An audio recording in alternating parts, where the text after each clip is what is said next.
कार्य करता प्रयत्नी झाड, काहीही कसला हे कांड, तरी समर्थपणे पोटवाढ केले पाहिजे. कार्यकर्ता प्रयत्नशील नाही आणि हेकांडी असेल तर राजकारण लयात जाते. परंतु छत्रपती शिवरायांनी पहिले ते हरिकथा निरूपण हे अंगीकारले आणि मग दुसरे ते राजकारण केले. म्हणून विश्वंभरात यशस्वी आणि सामर्थ्यवंत, शक्तिवंत, नीतिवंत, कृपावंत, वरदवंत आणि भक्तिवंत छत्रपती शिवराय शिवकल्याण राजा झाले. आणि आता हरिकथा राहिली बाजूला, केवळ सुलाचे राजकारण आणि लोभाचे राजकारण. म्हणून हा कली प्रत्येकाच्या मस्तकात घुसून नंगा नाच करीत आहे. धूर्त आणि कपटी बुद्धीने युद्ध खेळणारी राजकारणी माणसे कधीच यशस्वी होत नाही. छत्रपती शिवरायांच्या बरोबर जे मावळे आले त्यांनी सुद्धा भक्तीपूर्वक समर्थांचे दर्शन घेतले.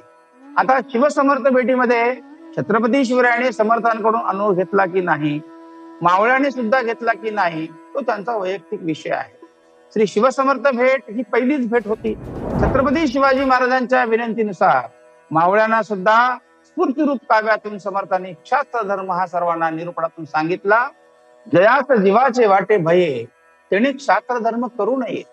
इथे शास्त्र धर्म म्हणजे मावळा जर छत्रपती शिवरायांच्या बरोबर लढायला निघाला असेल आणि त्याला आपल्या जीवाचं, आपल्या कुटुंबाचं, अर्थात मी नसेल तर माझा संसार उघड्यावर पडेल असं जर कोणाला वाटत असेल तर त्यांनी शास्त्र धर्म स्वीकारू नये.